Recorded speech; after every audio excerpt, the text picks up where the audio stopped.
గాడిలో పడిన అమెరికా ఆర్థిక వ్యవస్థ, గ్లోబల్ మార్కెట్లో గోల్డ్ క్రాష్.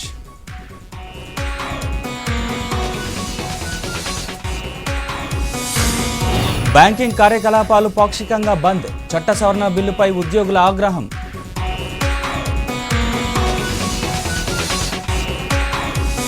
టూరిజంపై మరింత దృష్టి పెట్టిన సింగపూర్, పర్యాటకుల కోసం కొత్తగా విమాన సర్వీసులు.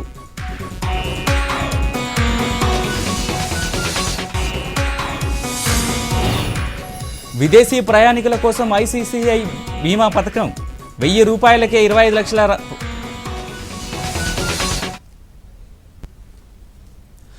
అమెరికా ఆర్థిక వ్యవస్థ అంచనాలను మించి వృద్ధి సాధించడంతో ప్రపంచ మార్కెట్లో బంగారం ధర పతనమైంది. చికాగో కమోడిటీ ఎక్సైజ్లో 2 వారాల్లో కనిష్ట స్థాయిలో $80 పైగా నష్టపోయింది. ప్రభుత్వం ప్రత్యేకంగా ప్రవేశపెట్టిన బ్యాంకింగ్ చట్ట సవరణ బిల్లు వివాదాస్పదమవుతోంది. బిల్లును వ్యతిరేకిస్తూ యూనియన్లు పిలుపునిచ్చిన దేశవ్యాప్త బంద్ విజయవంతమైంది. రాష్ట్రం నుంచి దాదాపు 40,000 మంది సిబ్బంది బంద్లో పాల్గొన్నారు. దీంతో ఒక్క రోజులో 10,000 కోట్ల బ్యాంకింగ్ లావాదేవీలు నిలిచిపోయాయి. పర్యాటక రంగాన్ని మరింత అభివృద్ధి చేసేందుకు సింగపూర్ ప్రభుత్వం దృష్టి సారించింది. విహారయాత్రకు వచ్చే ప్రయాణికుల సౌకర్యార్థం కొత్తగా 3 విమాన సర్వీసులు ప్రారంభించనుంది. వీటన్నిటిపై విశ్లేషణతో పాటు ఇన్వెస్టర్ల సందేహాలకు సమాధానం ఇచ్చేందుకు ప్రముఖ బిజినెస్ అనలిస్ట్ సుకుమార్ గారు మన స్టూడియోలో సిద్ధంగా ఉన్నారు. సుకుమార్ గారు, గుడ్ మార్నింగ్ అండి. Good morning. సుకుమార్ గారు, 2 వారాల్లో బంగారం ధరలు తగ్గాయి కదా, ఇంకా తగ్గే అవకాశాలు ఉన్నాయంటారా? గోల్డ్ మనకి ఇంటర్నేషనల్ మార్కెట్స్ లో బాగా డౌన్ ట్రెండ్కి వెళ్తుందండి. అదే కాకుండా మన ఇండియన్ మార్కెట్స్ లో కూడా రూపీని బేస్ చేసుకునే మనకి గోల్డ్ ఈ వాలటిలిటీ కనిపించే అవకాశం ఉంది. సో ప్రస్తుతం ఉన్న పరిస్థితులు కనుక చూస్తే రాబోయే వారంలో గోల్డ్ మరింత డౌన్ ట్రెండ్కి వచ్చే అవకాశాలు మనకి స్పష్టంగా కనిపిస్తున్నాయి. కాలర్ ఉన్నారండి, గోవిందరావు గారు ఉన్నారు. నమస్కారం అండి, గుడ్ మార్నింగ్ అండి. నమస్తే అండి, చెప్పండి. సార్ మీ సింధు పాత్ర కొన్నాం సార్ 146 లోనే. ఓకే. 2008 పరిస్థితి దాన్ని డైలీ డౌన్ ట్రెండ్ కి వస్తుంది. ఏంటి దాని పరిస్థితి? ఓకే, గవర్నమెంట్ ఎప్పుడైతే మనకి పిఎస్యు డిస్ఇన్వెస్ట్మెంట్ లో భాగంగా డౌన్ సైడ్ రేట్ తోటి ఈ కౌంటర్ ని మనకి స్టేక్ సేల్ జరుగుతుందనే న్యూస్ వచ్చిందో దాంతో కంటిన్యూస్ గా ఈ కౌంటర్ లో మనకి నెగిటివ్ ట్రెండ్ ఉందండి. బట్ 132 దగ్గర మనకి ప్రైస్ బ్యాండ్ కూడా ఫిక్స్ చేశారు కాబట్టి 130-140 మధ్యలోనే ఈ కౌంటర్ ట్రేడ్ అయ్యే అవకాశాలు రాబోయే రోజుల్లో కనిపిస్తున్నాయి. బట్ ఇందులో లాంగ్ పొజిషన్స్ ఇలాంటి టైంలో తీసుకోవడం కన్నా కూడా కొద్దిగా ఎగ్జిట్ తీసుకోవడానికే ప్రిఫర్ చేయండి. కరీంనగర్ నుంచి శ్రీనివాస్ గారు ఉన్నారు. నమస్కారం అండి. సార్ నమస్తే సార్. నమస్తే అండి, చెప్పండి. సార్ మీరు చెప్పినట్టుగా 30,500 గోల్డ్ వచ్చింది. అవునండి. 2 రోజుల కోసం అయినా ఈ నెలలో బయట తీసుకోవచ్చా? లో అయింది కదా, అయితే లాంగ్ కోసం బయట తీసుకోవచ్చా ఏంటి? గోల్డ్ కొద్దిగా వెయిట్ చేయడం నేను సజెస్ట్ చేస్తానండి. 30,500 మన టార్గెట్ అచీవ్ అయినప్పటికీ కూడా మరింత డౌన్ ట్రెండే నాకు కనిపిస్తుంది. ఎందుకంటే అంతర్జాతీయ మార్కెట్లో కొంచెం డౌన్ సైడ్ రిస్క్ కూడా కనిపిస్తుంది కాబట్టి కొద్దిగా వెయిట్ చేయండి 1 or 2 days. ఇన్ కేస్ 30,200 అట్లా వస్తే కనుక 30,000 దగ్గర స్టాప్ లాస్ మెయింటైన్ చేసి అక్కడ లాంగ్ పొజిషన్స్ తీసుకోవచ్చు. బట్ అది కూడా అంత సజెస్టెడ్ కాదు. కొద్దిగా వెయిట్ చేసి ఒక 1 or 2 days తర్వాత పెట్టుబడులు పెట్టండి. వైజాగ్ నుంచి శ్రీను గారు కాల్ చేస్తున్నారు. గుడ్ మార్నింగ్ అండి. నమస్తే సార్. సుకుమార్ గారు నమస్తే. నమస్తే అండి, చెప్పండి. జేబీ కొన్నాం సార్ 63లో. ఏదండి? వాల్యూమ్స్ తక్కువ అవుతున్నాయండి. జేబీ ఎంబీ అండి. ఓకే. కొన్నాం 63లో. ఓకే. అది వాల్యూమ్స్ పెద్ద అవ్వట్లేదండి. 3 నెలల నుంచి అదే రేట్ ఉండిపోయింది. దాని గురించి చెప్తారా? ఓకే, ఈ కౌంటర్ లో మనకి వాల్యూమ్స్ మీరు అన్నట్టుగానే బాగా డౌన్ ఫాల్ ఉందండి. ప్లస్ ఇంకొకటి ఏంటంటే ఫండమెంటల్స్ కొద్దిగా స్ట్రాంగ్ ఉన్నాయి కాబట్టి రాబోయే 2-3 నెలల్లో కొంచెం అప్వర్డ్ మొమెంటం తీసుకునే అవకాశం మనకి స్పష్టంగా కనిపిస్తుంది. థర్డ్ క్వార్టర్ రిజల్ట్స్ వరకు వెయిట్ చేయండి. రిజల్ట్స్ వచ్చిన తర్వాత ఒకసారి అప్వర్డ్ మొమెంటం వస్తే కనుక అక్కడ ఒకసారి ఎగ్జిట్ తీసుకోండి. హైదరాబాద్ నుంచి రమేష్ గారు కాల్ చేస్తున్నారు. గుడ్ మార్నింగ్ అండి. గుడ్ మార్నింగ్ అండి. Sir I love you sir. I love you so much. నమస్తే అండి, చెప్పండి.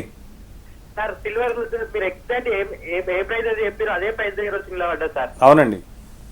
మీ అంత బెస్ట్ బిజినెస్ అనలిస్ట్ ఈ ఏపీలో లేదు సార్. థ్యాంక్ యూ అండి, చెప్పండి. ఇప్పుడు లాంగ్ పొజిషన్స్ కి కూడా ఇది రైట్ టైం కాదండి. కొద్దిగా వెయిట్ చేసి రాబోయే 2-3 రోజులు మీరు పొజిషన్స్ తీసుకోవడం నేను రికమెండ్ చేస్తాను. కొద్దిగా ఈ 57,000 అనుకున్నామని 57,000కి రాగానే ఇక్కడ బై పొజిషన్స్ తీసుకోవడం కూడా అంత కరెక్ట్ కాదని అనుకుంటాను. కొద్ది రోజులు వెయిట్ చేయండి.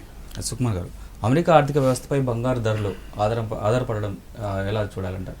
ఖచ్చితంగా అండి, ఎందుకంటే గోల్డ్ రిజర్వ్స్ అతి ఎక్కువగా ఉన్న కంట్రీ మనకి యూఎస్ఏ మొత్తం వరల్డ్ వైడ్ కనుక చూస్తే. సో ఆర్థికంగా ఎప్పుడైతే పురోగతిని సాధిస్తుందో ఆ దేశం బంగారం మీద డిపెండెన్సీ తగ్గిపోతుంది. సో దానివల్లనే మనకి ఇప్పుడు గోల్డ్ ప్రైజెస్ కూడా రాబోయే రోజుల్లో తగ్గుముఖం పట్టే అవకాశాలు ఉన్నట్టుగా మనం అర్థం చేసుకోవచ్చు. మరో కాలర్ ఉన్నారండి, రాజమండ్రి నుంచి గోవింద్ గారు కాల్ చేస్తున్నారు. గుడ్ మార్నింగ్ అండి. గుడ్ మార్నింగ్ అండి. Good morning Sukumar garu. నమస్తే అండి, చెప్పండి. మేము సిల్వర్ 59,000 బయింగ్ ఉన్నామండి మెగా. ఓకే. అలాగే 64,000లోనేమో సెల్లింగ్ ఉన్నామండి మెగా, అది కూడాను ఎటు సైడ్ ఉండమంటారు? ఓకే, 64,000 షార్ట్ పొజిషన్స్ కంటిన్యూ చేయించండి. దాన్ని మాత్రం ఒకసారి 57,000 వరకు అనుకున్నాం. 57,000 కూడా ఈరోజు బ్రేక్ అయితే మరింత డ్రాస్టిక్గా డౌన్ సైడ్ వచ్చే అవకాశాలు కూడా మనకు కనిపిస్తున్నాయి. ఎలాగో హెడ్జీ చేశారు కాబట్టి పొజిషన్స్ ఇలాగే కంటిన్యూ చేయండి. ఇన్ కేస్ 57,000 డెసిసివ్గా బ్రేక్ అయితే మళ్ళీ 54,800 వరకు కూడా డౌన్ సైడ్కి వచ్చే ఛాన్సెస్ మనకి సిల్వర్లో స్పష్టంగా కనిపిస్తున్నాయి. సో ప్రస్తుతం ఉన్న లెవెల్స్లో ఈ హెడ్జ్ పొజిషన్ని కంటిన్యూ చేయండి. హైదరాబాద్ నుంచి సత్యనారాయణ గారు కాల్ చేస్తున్నారు. గుడ్ మార్నింగ్ అండి. సార్ ప్రజెంట్ రేట్ లో హెచ్బిఎల్ పవర్ కొనొచ్చు సార్, నేను వేరే బెస్ట్ చెప్పండి సార్. ఓకే, హెచ్బిఎల్ మనకి బ్యాటరీ మ్యానుఫ్యాక్చరింగ్ దాంట్లో కొద్దిగా అగ్రెసివ్ ఉన్నా కూడా ఈ కౌంటర్లో అంత ఇమీడియట్గా మనకి పాజిటివ్నెస్ ఏం కనిపించట్లేదండి. హైదరాబాద్ బేస్డ్ కంపెనీయే, దాదాపు 30 రూపీస్ ఆ లెవెల్స్ నుంచి కూడా కంటిన్యూస్గా డౌన్ సైడ్ రావడం. ఈ ఇంకొకటి ఏంటంటే మేజర్గా ఆర్డర్ బ్యాగ్ ఇవన్నీ కూడా అంత అట్రాక్టివ్గా లేదు.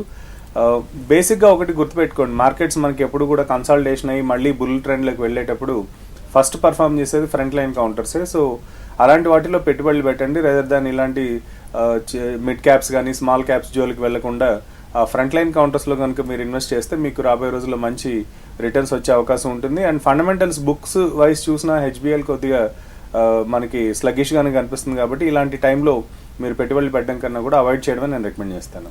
హైదరాబాద్ నుంచి లక్ష్మి గారు కాల్ చేస్తున్నారు. గుడ్ మార్నింగ్ అండి. Good morning sir. నమస్తే అండి, చెప్పండి. Good morning. నేను నిన్న ఓషన్ స్టీల్ ఓకే 48 లో బయట చేశాను సార్. ఓకే, ఎంత టార్గెట్ తో హోల్డ్ చేయమంటారు సార్? ఓకే, భూషణ్ స్టీల్ కొద్దిగా మనకి వాల్యూమ్స్ వైజ్ కూడా వరీయింగ్గా కనిపిస్తుందండి. ఈ టైంలో ఇందులో పెట్టుబడులు కంటిన్యూ చేయడం కన్నా కూడా కొద్దిగా ఎగ్జిట్ తీసుకోవడానికే నేను ప్రిఫర్ చేస్తాను. ఇప్పుడున్న లెవెల్స్లో కనుక మనం చూస్తే మరింత డౌన్ ట్రెండ్కి వెళ్ళే ఛాన్సెస్ ఎక్కువ కనిపిస్తున్నాయి కాబట్టి స్టాప్ లాస్ స్ట్రిక్ట్గా మెయింటైన్ చేస్తూ ఇప్పుడున్న లెవెల్స్లో దాదాపు 452 దగ్గర సపోర్ట్ కనిపిస్తుంది మనకి. 452 దగ్గర స్టాప్ లాస్ మెయింటైన్ చేస్తూ పొజిషన్స్ క్యారీ చేయండి. ఇన్ కేసు అది బ్రేక్ అయితే మాత్రం ఎగ్జిట్ తీసుకోండి. విజయవాడ నుంచి రమణ గారు కాల్ చేస్తున్నారు. గుడ్ మార్నింగ్ అండి రమణ గారు. Good morning sir.